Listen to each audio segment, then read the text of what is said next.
السلام علیکم رحمۃ اللہ وبرکاتہ۔ پیارے بچوں، آج ہم 8ویں جماعت کی اردو کتاب سے ایک سبق پڑھنے جا رہے ہیں۔ آج کا سبق ہے ہمارا جابر بن حیاں۔ تو بچوں، جابر بن حیاں ایک عطار تھا، تو ہم آج اس عطار کے بارے میں پڑھیں گے۔ اس کی زندگی کے حالات کیا تھے، اس نے کیا کیا، کیا کام کیا، اس کے بارے میں ہم پڑھیں گے۔ تو بچوں، آج کا سبق ہمارے یہاں سے شروعات ہے۔ آج سے کوئی سینکڑوں سال پہلے 818 عیسوی کے آس پاس کوفے میں ایک عطار رہا کرتا تھا۔ اس عطار کا نام حیاں تھا۔ بچوں، عطار ہو گیا جو عطر بنانے والا ہوتا ہے، عطر بیچنے والا جو ہوتا ہے اس کو عطار کہتے ہیں۔ اس عطار کا نام حیاں تھا۔ عطاری سے مشکل سے اس کی گزر بسر ہوتی تھی۔ اس کے ہاں ایک بیٹا ہوا جس کا نام جابر رکھا گیا۔ حیاں کو فکر لاحق ہوئی کہ اب کیا ہوگا، یعنی فکر لاحق ہونا ہوا، اس کو اندیشہ ہوا، فکر لاحق ہونا ہوا، اندیشہ ہونا یا احتمال ہونا، یعنی فکر کرنا۔ اس کو فکر یہ ہوئی کہ اب روزی روٹی ہوگا، اب کیا ہوگا، روزی روٹی کا مسئلہ کیسے حل ہوگا، یعنی روٹی روزی معاش گزارا کیسے ہوگا ہمارا۔ پیسہ کمانے کے لالچ میں وہ چھوٹے بڑے جرائم میں ملوث ہو گیا۔ جرائم ہو گیا جرم کی جمع۔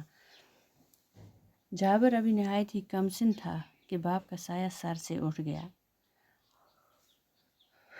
کم سن ہو گیا، چھوٹی عمر کا، یعنی کم عمر کا بچہ۔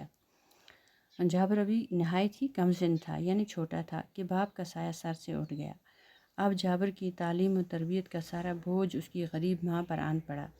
ماں نے کم سن جابر کو کوفہ کے باہر گاؤں میں اپنے رشتہ داروں کے ہاں بھیج دیا۔ اس طرح جابر کو بچپن کے یہ دن دیہات کی آزاد فضا میں گزارنے کا موقع ملا۔ گاؤں میں اسے معمولی تعلیم میسر ہوئی، البتہ تلاش و جستجو کا معدہ اس میں کوٹ کوٹ کر بھر گیا۔ کوٹ کوٹ کر یعنی بہت زیادہ تھا اس میں یہ تلاش جستجو کا معدہ۔ کچھ سال گاؤں میں گزارنے کے بعد جابر واپس کوفہ آیا۔ ان دنوں کوفہ میں عمدہ علمی ماحول تھا۔ جابر میں مزید تعلیم حاصل کرنے کا شوق پیدا ہوا، چنانچہ اس مقصد سے اس نے مدرسے میں داخلہ لیا اور مروجہ تعلیم حاصل کی۔ مروجہ تعلیم یعنی اس وقت جس تعلیم کا رواج تھا، جیسے آج یہاں ہمارے ہاں انگریزی تعلیم کا رواج ہے، زیادہ تر انگلش میڈیم ہی ہوتے ہیں، انگلش ہی پڑھتے ہیں زیادہ تر۔ تو اس وقت کی جو تعلیم تھی، مروجہ تعلیم، انہوں نے اس میں ہی داخلہ لیا۔ اب جابر جوان تھا، اس سے ماں کی غربت دیکھی نہ گئی، چنانچہ اس پر سونا بنانے کی دھن سوار ہو گئی اور اس نے مختلف قسم کی دواؤں کی خاصیتیں معلوم کرنا شروع کیں۔ دھن سوار ہونا و شوق ہونا، اس کے شوق تھا کہ میں سونا بناؤں۔ ساتھ ہی قسم قسم کی دھاتیں لے کر انہیں طرح طرح کی جڑی بوٹیوں کے ساتھ ایک خاص قسم کی بھٹی میں پگھلانا شروع کیا۔ بھٹی ہوتا ہے ایک قسم کا بڑا چولہا۔ اس کے گھر میں قسم قسم کی جڑی بوٹیاں، طرح طرح کی دھاتیں، الگ الگ شکلوں کے برتن تھے۔ وہ ہر وقت کیمیا گری کے نت نئے تجربے کرتا رہا۔ کیمیا گر کہتے ہیں جو کیمیا بنانے والا ہوتا ہے۔ کیمیا گری کے ان تجربوں کے دوران اس نے بہت سی چیزیں ایجاد کیں جن سے لوگوں کو کافی فائدہ ہوا۔ اس طرح جابر کی شہرت دور دور تک پھیل گئی۔ ہارون رشید، جو اس وقت بغداد کا خلیفہ تھا، نے جابر کو بغداد آنے کی دعوت دی۔ جابر بغداد گیا تو اس کی بڑی قدر ہوئی۔ خلیفہ نے اسے انعام و اکرام سے نوازا۔ جابر سے پہلے دنیا علم کیمیا یعنی کیمسٹری میں تجربات کی اہمیت سے ناواقف تھی۔ اس نے کیمیائی تجربات کیے، ان تجربات کے اصول اور قاعدے مرتب کیے۔ یہ اصول و قواعد اب بھی استعمال ہوتے ہیں۔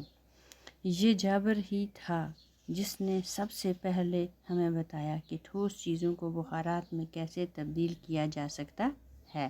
اس نے ٹھوس چیزوں سے ہلکی لطیف چیزیں حاصل کر کے انہیں دعاؤں میں ملایا۔ ٹھوس چیز ہو گئی وہ چیز جس کی شکل ہمیں شکل ہو، جس کی کوئی شکل ہو، یعنی جو ایک جگہ چھوڑیں ہم تو اس کی شکل ہمیں دکھائی دے۔ جیسے یہاں اہم سی چیز میں آپ کو بتاؤں کہ برف جو ہوتی ہے، اگر برف کو ہم پگھلائیں گے تو وہ پانی بن جائے گا، پانی نیچے رکھیں گے تو وہ شکل، اس کی کوئی شکل نہیں۔ برف کا گولا ہم ایسے رکھیں گے تو وہ اس کی شکل دکھائی دے گی ہمیں۔ تو یہ چھوٹی سی مثال اس کی میں نے آپ کو دی۔ ٹھوس کیا ہوتا ہے؟ ٹھوس ہوتا ہے جس چیز کی کوئی شکل ہو، یعنی پانی کی شکل نہیں ہے، پانی کو اگر نیچے ہم رکھیں گے تو وہ پھیل جائے گا۔ اسی طرح بخارات جو ہیں وہ نظر نہیں آتے ہیں۔ تو ٹھوس چیز وہ ہے جو دکھائی دے ہمیں، جو ہم جہاں رکھیں وہاں اس کی وہ جگہ پکڑ لے۔ اس نے ٹھوس چیزوں سے ہلکی لطیف چیزیں حاصل کر کے انہیں دعاؤں میں ملایا۔ اسی طرح سے اس نے دعاؤں کو محفوظ رکھنے کا طریقہ بھی ایجاد کیا۔ یہ وہی طریقہ ہے جسے ہم آج کل سبلیمیشن کے نام سے جانتے ہیں۔ یہی نہیں رکا جابر، یہی نہیں رکا، اس نے آکسیڈیشن کا طریقہ بھی ایجاد کیا۔ لوہے پر تجربات کیے اور ہمیں بتایا کہ لوہے کو کس طرح صاف کر کے فولاد میں تبدیل کیا جا سکتا ہے۔ جابر نے ہمیں دکھایا کہ لوہے کو کیسے زنگ سے بچایا جا سکتا ہے۔ اس نے چمڑا رنگنے کا طریقہ دریافت کیا۔ دریافت کرنا ہو گیا ڈھونڈ نکالنا، ایجاد کرنا ہو گیا وجود میں لانا، یعنی نئی بات پیدا کرنا ہو گیا ایجاد کرنا۔ جو کوئی پہلی ہو اس کو ڈھونڈ نکالنا، اسے دریافت کہتے ہیں۔ دریافت کرنے کے ساتھ ساتھ بالوں کو کالا کرنے کا نسخہ بھی تیار کیا۔ عرق کشید کرنے کا آلہ بھی اسی ذہین کیمیا گر کی ایجاد ہے۔ عرق کشید جو ہے، یعنی کشید کرنا کیا ہوا؟ عرق نکالنا۔ عرق نکالنے کا آلہ کہتے ہیں اوزار کو، ہتھیار کو، یعنی وہ بھی اس نے ذہین کیمیا گر نے کی ایجاد ہے۔ یہ وہی آلہ ہے جسے ہم ریٹارٹ کے نام سے جانتے ہیں۔ جابر ہی نے معدنی تیزاب ایجاد کیا۔ معدنی تیزاب کہتے ہیں وہ تیزاب جو دھاتوں سے بنایا جائے۔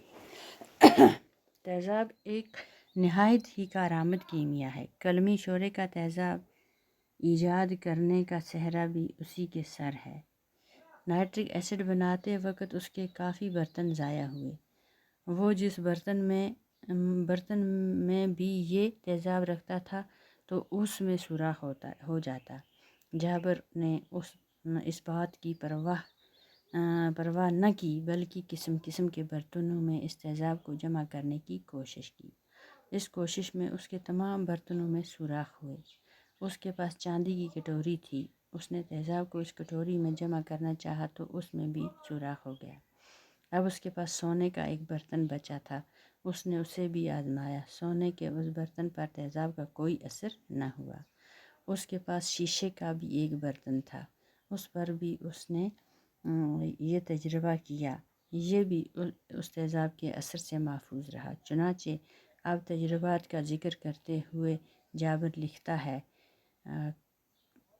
قلمی شورے کا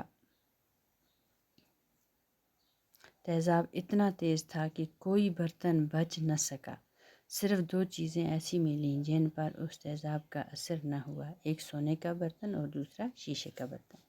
اس عظیم سائنسدان نے کئی قسم کے تیزاب ایجاد کیے۔ اس نے سونا پگھلانے والا تیزاب بھی ایجاد کیا۔ مختلف قسم کے تیزاب تیار کرتے کرتے اس کی آنکھیں خراب ہو گئیں۔ طرح طرح کے تیزاب بناتے بناتے اس کی انگلیاں تک جل گئیں، لیکن اس نے تحقیق کا کام نہیں چھوڑا۔ جابر بن حیا دنیا کا پہلا سائنسداں ہے جس نے علم کیمیا یعنی کیمسٹری میں تجربات کو اہمیت دی۔ اس نے تمام زندگی تجربات میں صرف کی۔ علم کیمیا کو جابر نے بہت کچھ دیا۔ کوفہ کے اس عظیم سائنسدان کو علم کیمیا کیمسٹری کا بابا آدم تسلیم کیا جاتا ہے، فادر آف کیمسٹری، یعنی بابا آدم موجد شروع کرنے والا، یعنی علم کیمیا کو شروع کرنے والا جو ہے وہ کون ہے؟ جابر بن حیا۔ تو بچوں آج کا سبق اتنا ہی، انشاءاللہ کل پھر ملیں گے، اپنا خیال رکھیے گا، شکریہ۔